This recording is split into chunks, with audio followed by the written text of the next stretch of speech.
He's the superhero that women love to watch and the one that men envision themselves being every time we look in the mirror.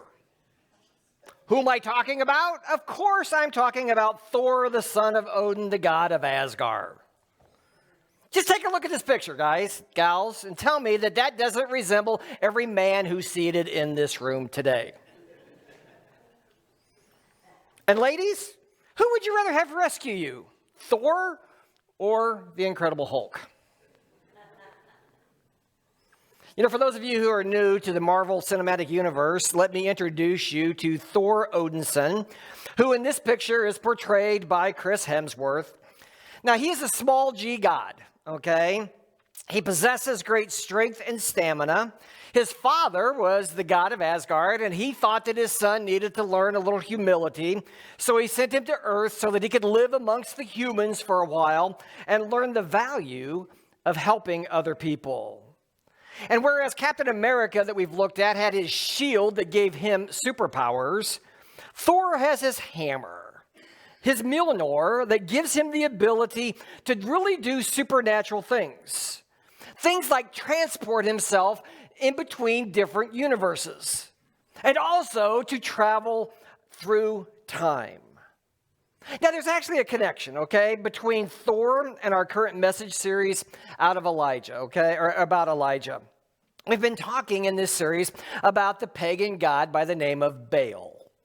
Now, it was believed that Baal was the fertility god who controlled all of the weather, including rain and no rain. And so when Elijah delivered this message to King Ahab that it wasn't going to rain, that was a direct challenge to the powers of this false god by the name of Baal, who King Ahab and his wife Jezebel had made all of the Israelites, okay, start to worship Baal instead of the one true God, Yahweh. Now, we've talked about that, okay? That should sound familiar. But here's the connection to Thor that you may not know. In this make-believe Marvel universe, it is Thor who is in command of the forces of nature. He's the one who has the ability to control thunder and lightning. And he even incorporates those powers into his own superpowers. So here's my suggestion, especially for you ladies, okay? If we're ever talking about the Old Testament god of Baal and you're having a hard time imagining what he looks like, think Thor. That might help you.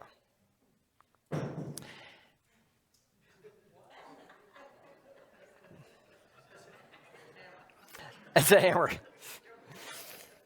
As we continue our series entitled Elijah, the Man, the Messenger, and the Legend, today what we're going to do is to stick with our superheroes theme and look at some of Elijah's superpowers. Because truly, in the Old Testament, he was a prophet who could do things that normal humans just could not do. And what we're going to look at today, and you know what, we're going to look at some things that we'll probably never be able to do that Elijah was able to do. He had some superpowers that we'll never have, but I am convinced that there is one, and I think it's his greatest one, that we ourselves are able to incorporate into our lives as well. So there are 4 total. Let's begin by looking at the first extraordinary thing that Elijah did that made him legendary, okay, amongst the Old Testament prophets. His first superpower I'm going to identify today as multiplying food. Just multiplying food. Now, we've talked earlier about how after Elijah confronted Ahab about the rain, God told him to get out of town and go hide by a brook that was connected to the Jordan River. While he was hiding there, God made sure that he commanded the ravens, not the football team, okay, that's this afternoon, the ravens, the aviary kind, to feed him bread and meat each day.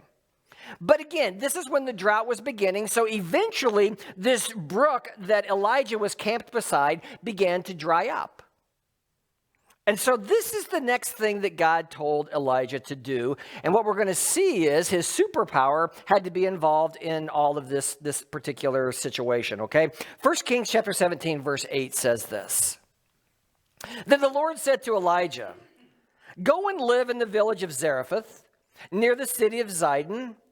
I have instructed a widow there to feed you. That sounds pretty simple, doesn't it? It sounds pretty straightforward. Okay, I'm going to continue to take care of you, Elijah. Just go to this place. But it's going to take his supernatural power of multiplying food in order for this particular instance to work out. Read on with me in 1 Kings chapter 17, verse 10. So he went to Zarephath, and he arrived at the gates of the village. He saw a widow gathering sticks, and he asked her, "Would you please give me a little water in a cup?" And as she was going to get it, he called out to her, "Bring me a bite of bread too." But she said, "I swear by the Lord your God that I don't have a single piece of bread in the house. And I have only a handful of flour left in the jar and a little cooking oil in the bottom of the jug. I was just gathering a few sticks to cook the last meal, and then my son and I will die." This widow was out by the gate of the city gathering sticks for one purpose. She was going to go home, and she was going to cook this last little batch of flour and oil into a piece of bread, and she and her son were going to eat it, and she was just assuming that was going to be the last meal that they were ever going to have, unless someone stepped in and did something for her. Enter our superhero Elijah. Verse 13. Elijah said to her, "Don't be afraid. Go ahead and do just what you've said, but make a little bread for me first. Then use what's left over to prepare a meal for yourself and your son. For this is what the Lord, the God of Israel, says. There will always be flour and olive oil left in your containers until the time when the Lord sends the rain and the crops grow again." So she did as Elijah said, and she and Elijah and her family continued to eat for many days. There was always enough flour and olive oil left in the containers, just as the Lord had promised through Elijah. Did you catch the little test that God gave to this lady that Elijah announced to her? "Make a little bread for me first," Elijah said. "Then make some for your son and yourself." What God was doing here is he was testing to see, does this lady really believe that I can do what I said that I would be able to do for her? Guess what? She does. She does exactly what Elijah told her to do, and there was more than enough flour and more than enough oil to feed her entire household, her and her son and Elijah, until it started raining again. So one of Elijah's superpowers was that he could multiply food. Does that remind you of anything that we read about in the New Testament? Is there anybody that we read about in the New Testament who could do the same thing? Well, of course Jesus did. He took 5 loaves and 2 fish and fed thousands of people. God gave Elijah this same ability. Now, I keep referring to these as superpowers, okay? And I know that some of you may be a little uncomfortable with the whole Marvel universe and imagination and all that kind of stuff. You know what? If supernatural ability or God-given miracle ability, whatever word you want to use, I don't care. I just want to point out that this wasn't Elijah's ability. This wasn't a human thing. This is something that God enabled him to do. I'm just trying to remain true to the genre of the series, okay? That's all I'm trying to do. So his first superpower was that of being able to multiply food. Let's get to his second, which is resurrecting the dead. After Elijah provided this food staple for this widow, and they were eating for a while, the son died. And if you've read the story, you know at first, this woman thought that God and Elijah had caused her son to die because of some sin that she had committed. So Elijah immediately confronts that and says, "Oh, no. That's not the case at all." Verse 18 of chapter 17. So she said to Elijah, "O man of God, what have you done to me? Have you come here to point out my sins and kill my son?" But Elijah replied, "Give me your son." And he took the child's body from her arms, carried him up the stairs to the room where he was staying, and and laid the body on the bed. And he stretched himself out over the child 3 times and cried out to the Lord, "O Lord my God, please let this child's life return to him." And the Lord heard Elijah's prayer. And the life of the child returned, and he revived. Then Elijah brought him down from the upper room and gave him to his mother. Look, he said, your son's alive. Then the woman told Elijah, now I know for sure that you are a man of God, and that the Lord truly speaks through you. Again, remind you of any stories that we read about in the New Testament? Remember those times when Jesus is walking along and the widow's son is dead and he just puts his hand on and says the word and the kid comes back to life? Remember the time when Lazarus is in the tomb for a number of days and Jesus just says, Lazarus, come forth, and Lazarus walks out of the grave? Elijah wasn't a god. So he could only use his body as a conduit with this other boy's body that was deceased. God used his body as a conduit for his healing power to resurrect that child from the dead. Can you begin to see why there was so much confusion in Jesus' early ministry about who he was? And when he asked his disciples, who do people say that I am? One of the first people they said was, what? Elijah. Why? Because he was doing the same miraculous things. Jesus, if you want to put it this way, had the same superpowers that Elijah had. One more superpower in Elijah's life that we'll probably never be able to use, but it's a cool one, and that's calling fire down from heaven. I think this is a story that most of us probably know about Elijah, and it's one of my favorites. Especially about his life. It's about the showdown that we were invited to last week after we were introduced to this ally of Elijah by the name of Obadiah. If you remember, it was Obadiah who arranged for the meeting to take place between Ahab and Elijah. And it was during that time then that Elijah said to Ahab, I want you to gather all of Israel and I want you to bring all the prophets of Baal and Asherah to Mount Carmel, and we're going to settle this once and for all of who the people should follow. Here's how it plays out. 1 Kings chapter 18, verse 20. So Ahab summoned all the people of Israel and the prophets to Mount Carmel. Then Elijah stood in front of them and said, how much longer will you waver, hobbling between two opinions? If the Lord is God, follow him. If Baal is God, then follow him. I'd never noticed this phrase before, but the people were completely silent. So what Elijah does is he lays out a challenge to these prophets of Baal to prove once and for all that the nation of Israel was following a false god instead of following the one true God. And so he's basically saying, guys, you got to make a decision here. You got to quit this wavering back and forth. And here's how we're going to do it. He's going to use some of Thor's superpowers here, okay? Because here's how it sets up. Elijah said, now bring 2 bulls. The prophets of Baal may choose whichever one they wish and cut it into pieces and lay it on the wood of the altar, but without setting fire to it. I prepare the other bull and lay it on the wood in the altar, but not set fire to it. Then call on the name of your God, and I will call on the name of the Lord.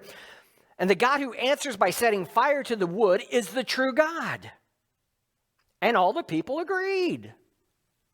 So basically, what's Elijah doing here, okay? What did God call Elijah to do with these prophets of Baal? He invited them to have a barbecue contest, a cookout.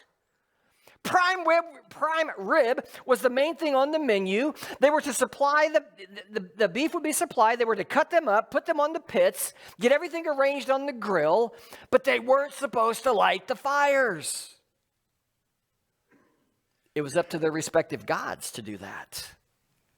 And whichever fire was lit by that God would show that he truly was the one true God. Again, think about this. Their God was Baal. He was in charge of all of the weather. He was in charge of rain. He could very easily have sent down a bolt of lightning, which would have been fire from heaven, and strike that altar and burn that wood for the pagan prophets. But the prophets do their thing. They start going through all of their ceremonial dancing and chants and all that kind of stuff, asking Baal to set the fire. Problem was, he wasn't listening. So they dance a little longer, they shout a little louder, and they do this for hours and hours. And here's where it gets good, I think. Elijah starts trash talking. Hey, maybe Baal's taking a nap. Maybe he's doing something else. And my favorite one, it's in there, I promise you. Maybe he's in the bathroom, going to the bathroom. This just kind of irritates the prophets so much that they again get to the point where they start cutting themselves because the blood they thought would call the attention of Baal, and Baal would answer their request. So they start cutting and they start dancing, they start doing all of this stuff. And finally Elijah says, enough!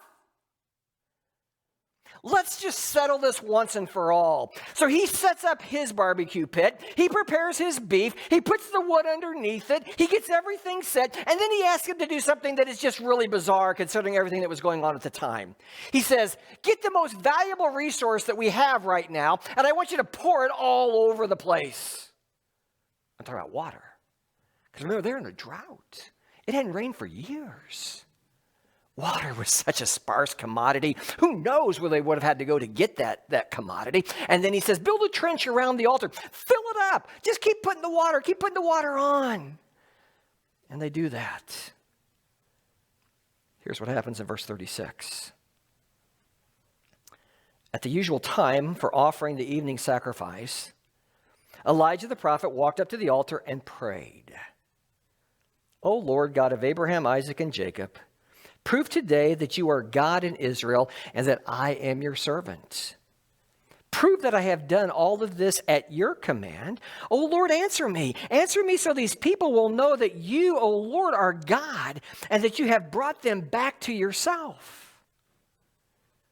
Immediately, the fire of the Lord flashed down from heaven and burned up the young bull, the wood, the stones, and the dust, and even licked up all the water in the trench.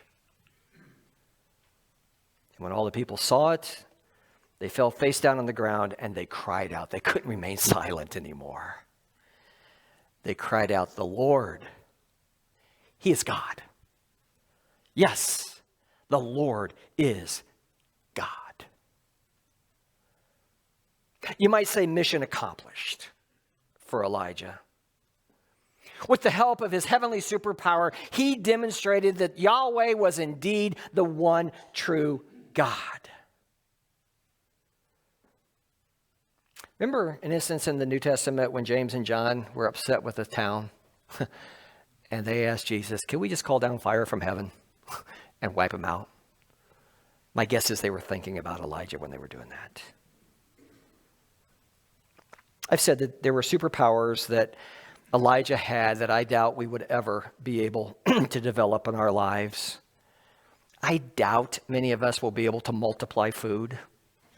I doubt we will be able to resurrect the dead. I even doubt that we'll be able to call fire down from heaven. But you know what? If we did, we could probably make a pretty big hit on TikTok. I'm guessing we really could make a big social media presence if we could do those things. But we're not going to do those. But what we can do is the fourth superpower that Elijah had, and that we can be able to hear the voice of the one true God.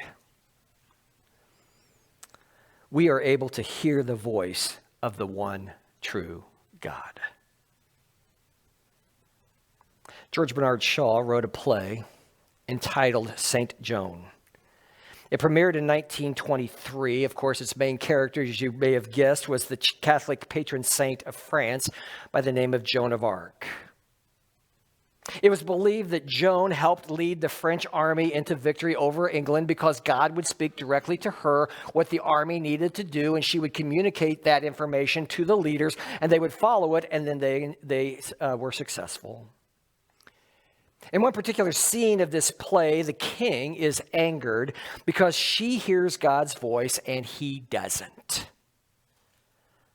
And he complains to her by saying this, "Oh, your voices, why don't your voices come to me? I'm the king, not you." "They do come," she says, "but you don't hear them." Could that ever be true for us? that God's voice comes to us, but we just don't hear him? I think, rest assured, when we hear the voice of the one true God, it will change our lives. There are at least 6 times in this story of Elijah out of 1 Kings where these words introduce God speaking to him. God spoke to Elijah, or God said to Elijah. And when those words are followed by specific instructions of God telling Elijah where to go, what he should do, and even what he should say. And guess what? Every single time that Elijah does what God told him to do, miraculous, superpower type things happened. I hope we all agree that God speaks to us. And I think there's an instance in Elijah's life where we can learn how he speaks to us. It's in 1 Kings chapter 19. And the context for this is after the showdown at Mount Carmel, and Elijah had this huge victory over Ahab and Jezebel, his own personal kryptonite starts kicking in. And we're going to talk about that in a couple weeks, okay? He becomes so filled with fear and anxiety. What he does is he runs off. And he goes and hides in this cave on Mount Sinai. And he and God have this little conversation. And we get to overhear it. Listen to this conversation between God and Elijah while Elijah is hiding in a cave, shaking in his boots. Verse 9. The Lord said to him, "What are you doing here, Elijah?" Elijah replied, "I have zealously served the Lord God Almighty, but these people of Israel have broken their covenant with you, torn down your altars, and killed every one of your prophets. I am the only one left, and now they're trying to kill me too. Go out and stand before me on the mountain," the Lord told him. And as Elijah stood there, the Lord passed by, and a mighty windstorm hit the mountain, and it was such a terrible blast that the rocks were torn loose. But the Lord wasn't in the wind. And after the wind, there was an earthquake, but the Lord wasn't in the earthquake. And after the earthquake, there was a fire. But the Lord wasn't in the fire. And after the fire, there was this peace that would be like a gentle whisper. And verse 13 says, when Elijah heard it, when it was peaceful, he wrapped his face in the cloak, went out and stood at the entrance of the cave, and the voice said, "What are you doing here, Elijah?" Notice how God didn't yell at Elijah. He waited for all the chaos to settle down. He waited till he had Elijah's full attention, and then he just spoke to him. And Elijah heard him loud and clear. I think it's interesting how when Elijah wasn't so distracted by all of his own personal problems, he could hear what God told him to do and he'd go do it. But the moment he became so obsessed with what was going on and his fears and his anxieties kicked in, he couldn't hear God anymore. Man, does that ever happen to us? It was the Dutch Catholic priest Henry Nouwen who wrote, "God speaks to us not only once in a while, but always." I hope you believe that. It may not be an audible voice, but God speaks to us all the time. When things are quiet in our lives and we're ready to hear, He will speak to us. He won't shout over the chaos. He'll wait till that's gone. And he knows we're willing to hear the voice of the one true God. I learned something very interesting about an emergency communication tool that was developed and implemented after Hurricane Katrina. What it does is it allows the President of the United States to push a text message to every cell phone in the country. So the idea is that if there's a national emergency or something needs to be communicated to everyone, they have the ability to do that. Buried deep within this document, okay, that set up this specific tool, it says this: The President of the United States can mass message the entire phone-carrying nation at the same time whenever he deems it necessary. But the note is, if you're talking on the phone when the presidential emergency alert is sent, it won't show up until after you've finished your conversation. Think about that. It's almost like God waiting to speak to us until we're ready to listen. Why is it so important to hear the voice of the one true God? Because there's so many voices out there that we can listen to. Why is it important to listen to Yahweh? You know the answer. The answer is he knows what's best. He knows what's right for us. He knows what we should do. And you know what? He's the type of God who isn't going to force anything on us. He's not going to make us listen to him. He wants us to choose to follow him. Elijah's challenge to the Israelites was what? Decide. Quit this waffling that you're doing between Baal and Yahweh. Quit your waffling. Quit listening to all of these fake things in life.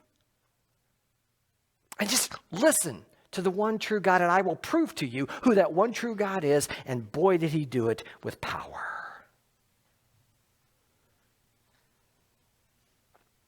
Jesus said this in Mark chapter 4, verse 23. If anyone has ears to hear, let him hear. The Apostle John was tasked with recording the revelation of Jesus in the last book of the Bible, and he was told to write this repeatedly, okay? Not just one time, but many times. He who has an ear, let him hear what the Spirit says to the churches. Do we have ears? Yeah, we have ears. Can we hear the voice of the one true God? Yeah, we can if we want to. Because God is speaking to us. There's no question about that. It just comes down to whether or not we're willing to hear him. You know what? It doesn't take a superpower to be able to hear God. But you know what? When we hear God, we may feel like a superhero. Because we'll be able to do things, feel things, and accomplish things that we could never do if we're not hearing God communicate loud and clear to us. Do you have that superpower today? Are you hearing the God who spoke to Elijah in a very clear voice? I can assure you this. The same God who spoke to Elijah is the same God who speaks to us today.